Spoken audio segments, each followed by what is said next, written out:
함께 보실 하나님 말씀은 구약성경 잠언 11장입니다. 11월 11일 잠언 11장을 읽는 날인데 11장은 길게 되어 있지만 우리 처음부터 마지막 31절까지 함께 봉독하겠습니다. 구약성경 잠언 11장 1절부터 31절까지 말씀, 구약성경 921쪽 전후를 보시면 되겠습니다. 1절부터 함께 봉독합니다. 속이는 저울은 여호와께서 미워하시나 공평한 추는 그가 기뻐하시느니라. 교만이 오면 욕도 오거니와 겸손한 자에게는 지혜가 있느니라. 정직한 자의 성실은 자기를 인도하거니와 사악한 자의 패역은 자기를 망하게 하느니라. 재물은 진노하시는 날에 무익하나 공의는 죽음에서 건지느니라. 완전한 자의 공의는 자기의 길을 곧게 하려니와 악한 자는 자기의 악으로 말미암아 넘어지리라. 정직한 자의 공의는 자기를 건지려니와 사악한 자는 자기의 악에 잡히리라. 악인은 죽을 때에 그 소망이 끊어지나니 불의의 소망이 없어지느니라. 의인은 환난에서 구원을 얻으나 악인은 자기의 길로 가느니라. 악인은 입으로 그의 이웃을 망하게 하여도 의인은 그의 지식으로 말미암아 구원을 얻느니라. 의인이 형통하면 성읍이 즐거워하고 악인이 패망하면 기뻐 외치느니라. 성읍은 정직한 자의 축복으로 인하여 진흥하고 악한 자의 입으로 말미암아 무너지느니라. 지혜 없는 자는 그의 이웃을 멸시하나 명철한 자는 잠잠하느니라. 두루다니며 한담하는 자는 남의 비밀을 누설하나 마음이 신실한 자는 그런 것을 숨기느니라. 지략이 없으면 백성이 망하여도 지략이 많으면 평안을 누리느니라. 타인을 위하여 보증이 되는 자는 손해를 당하여도 보증이 되기를 싫어하는 자는 평안하니라. 유덕한 여자는 존영을 얻고 근면한 남자는 재물을 얻느니라. 인자한 자는 자기의 영혼을 이롭게 하고 잔인한 자는 자기의 몸을 해롭게 하느니라. 악인의 싹은 허무하되 공의를 뿌린 자의 상은 확실하니라. 공의를 굳게 지키는 자는 생명에 이르고 악을 따르는 자는 사망에 이르느니라. 마음이 굽은 자는 여호와께 미움을 받아도 행위가 온전한 자는 그의 기뻐하심을 받느니라. 악인은 피차 손을 잡을지라도 벌을 면하지 못할 것이나 의인의 자손은 구원을 얻으리라. 아름다운 여인이 삼가지 아니하는 것은 마치 돼지코의 금골이 같으니라. 의인의 소원은 오직 선하나 악인의 소망은 진노를 이루느니라. 흩어 구제하여도 더욱 부하게 되는 일이 있나니 과도히 아껴도 가난하게 될 뿐이니라. 구제를 좋아하는 자는 풍족하여질 것이요 남을 율택하게 하는 자는 자기도 윤택하여지리라. 곡식을 내놓지 아니하는 자는 백성에게 저주를 받을 것이나 파는 자는 그의 머리에 복이 임하리라. 선을 간절히 구하는 자는 은총을 얻으려니와 악을 더듬어 찾는 자에게는 악이 임하리라. 자기의 재물을 의지하는 자는 패막하려니와 의인은 푸른 잎사귀 같아서 번성하리라. 자기 집을 해롭게 하는 자의 소득은 바람이라. 미련한 자는 마음이 지혜로운 자의 종이 되리라. 의인의 열매는 생명나무라. 지혜로운 자는 사람을 얻느니라. 보라, 의인이라도 이 세상에서 보응을 받겠거든 하물며 악인과 죄인이리요. 아멘. 네, 감사합니다. 오늘 말씀 읽은 본문은 잠언 11장입니다. 우리가 계속해서 지혜서인 잠언서를 대하고 있는데 이 땅에 있는 여러 지혜서와 차원이 다르고 목표가 다르다라고 교훈받았습니다. 그러니까 이 지혜서를 읽는 것을 통해서 우리가 이 세상에서 어떻게 하면 평안하고 안락하고 부유하고 또 평안한 삶을 살 수 있는가를 말하는 차원의 그런 지혜서가 아니라 예수 그리스도를 믿음으로 말미암아 생명이 얻는 지혜, 그러니까 참된 지혜는 성자 하나님을 통하여서 얻는 것이고 그것을 통해서 생명을 얻을 수 있는 그런 삶을 알려주는 것입니다. 그래서 이 잠언서를 통해서 이 땅을 어떻게 살아가야 되는지를 교훈받는 정도의 수준이 아니라 이 잠언서를 통해서 생명을 얻는 지혜를 얻어야 되는 것입니다. 그래서 1장부터 9장까지 찾고 구하고 지키며 간직하고 새겨야 될 것, 그것이 무엇인가? 그것이 지혜인데 그 지혜는 다른 지혜가 아니라 생명을 얻는 지혜이기 때문에 성자 하나님을 통해서 창조의 동역자 되시고 창조의 증명자 되시는 그 성자 하나님을 통해서 생명을 얻는 그 지혜를 얻어라라는 것들을 교훈받은 것입니다. 그리고 계속해서 10장 이하 24장까지 그 지혜 얻은 자의 삶이 어떠한 것인지를 대조적으로 보여주고 있는 것입니다. 그래서 지혜 있는 자와 어리석은 자, 의인과 악인, 이렇게 대조적인 모습들을 보여주면서 그 길이 완전히 다른 것을 보여주는 것입니다.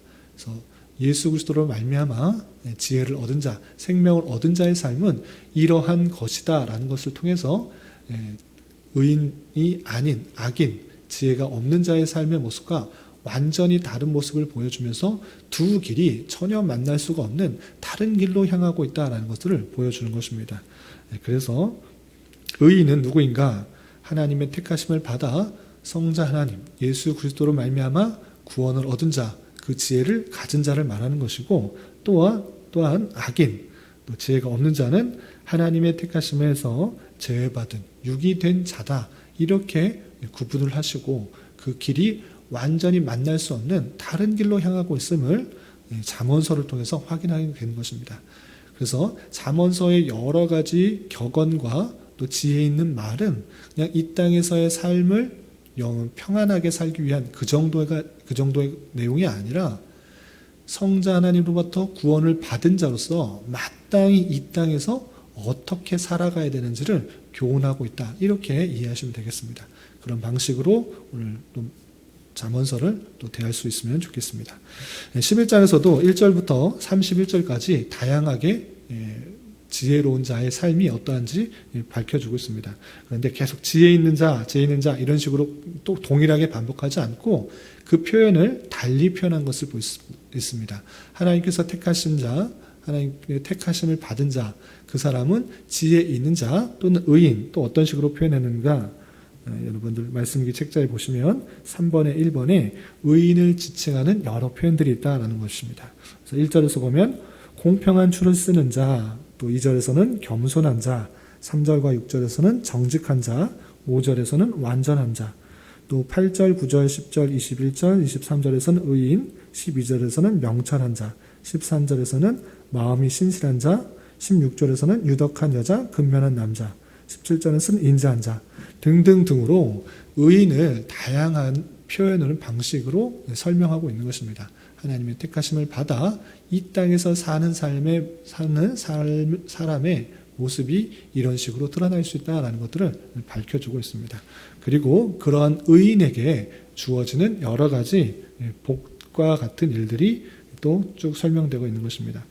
그러한 사람은 기뻐하심을 입고 지혜가 있고 성실히 자기를 인도하고 공의를 주부름을 명쾌하고 그 글이 곱게 된다 등등등의 그에게 의인에게 주어진 여러 가지 복들이 있는 것입니다.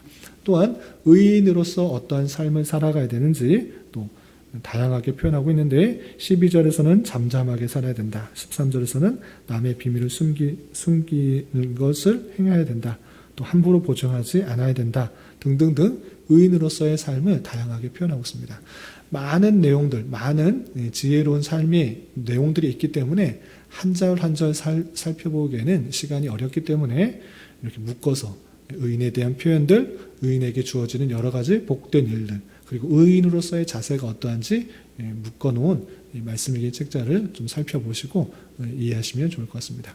이 내용을 하나하나 설명하지 않고 핵심되는 중심되는 주제에 몇 가지만 설명하겠습니다.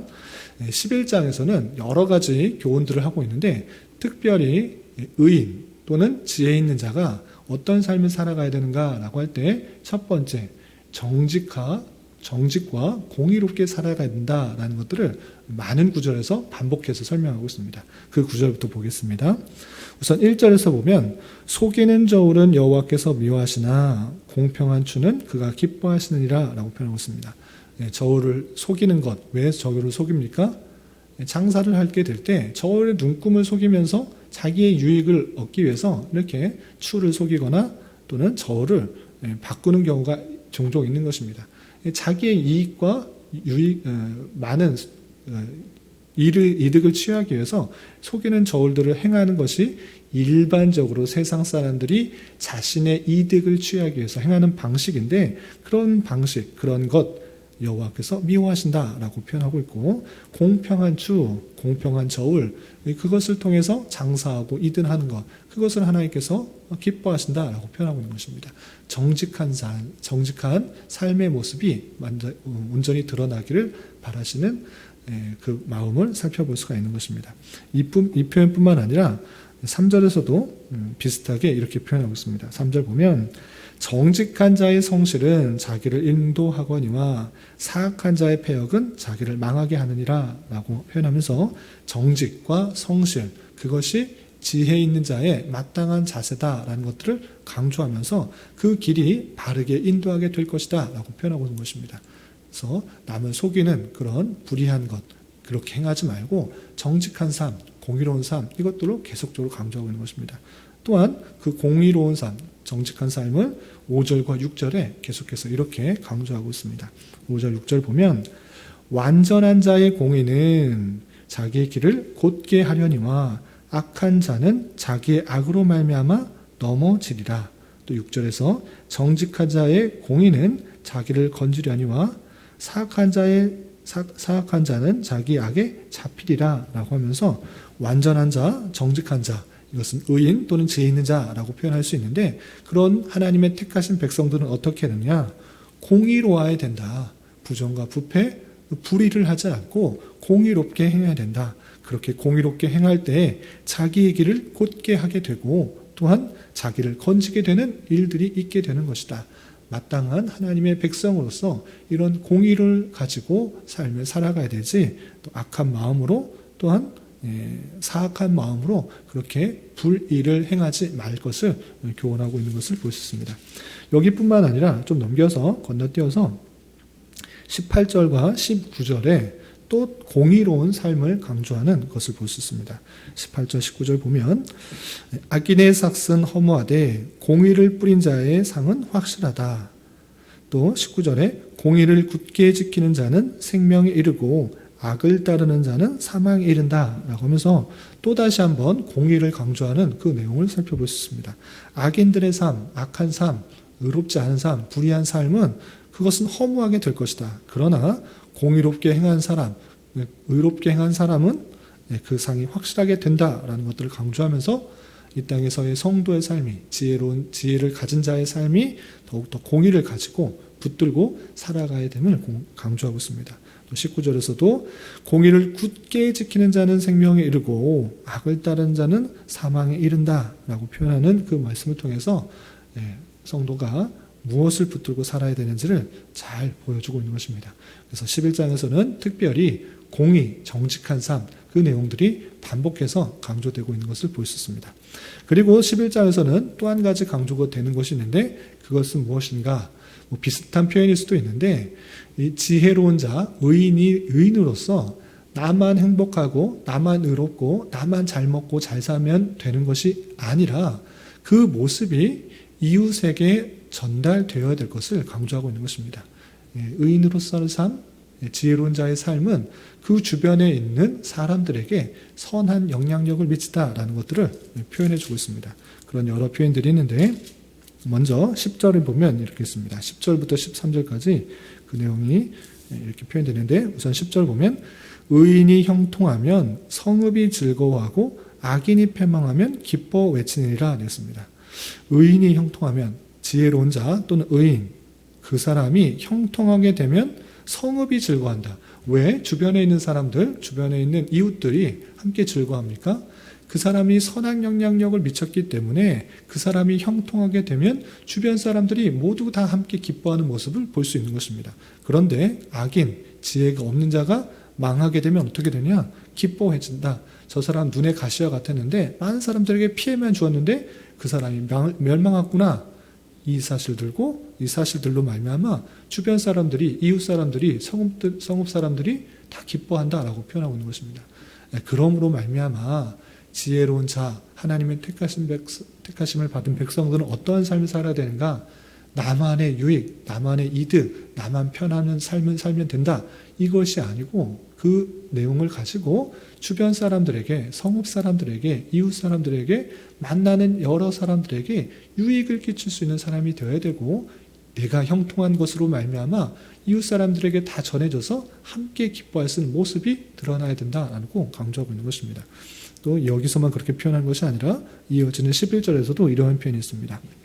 성읍은 정직한 자의 축복으로 인하여 증흥하고 악한 자의 입으로 말미암아 무너지느니라. 성읍, 마을, 주변 사람, 이웃, 그 사람들은 정직한 자, 다른 표현을 하면 의인, 다른 표현을 하면 지혜가 있는 자, 그 사람들의 축복, 복을 비는 것으로 인하여 진흥한다, 번성하게 된다.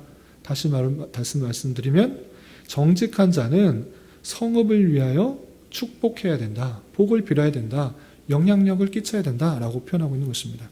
반면에 악한 자, 지혜가 없는 자는 그 사람들의 입으로 말미암아, 그 사람들이 행하는 것으로 말미암아 무너지게 된다. 그러니 너희는 지혜가 있는 자로서, 정직한 자로서 성읍을 축복하고 또 성읍에게 복을 빌므로 말미암아 함께 잘 살 수 있도록 그렇게 행하는 것이 마땅한 자세다라고 표현하고 있는 것입니다. 또 12절, 13절에서도 비슷한 표현을 이렇게 하고 있습니다. 12절, 13절 보면 지혜 없는 자는 악인, 또 불의한 자라고 표현되어 있습니다. 그 지혜 없는 자는 어떻게 하느냐?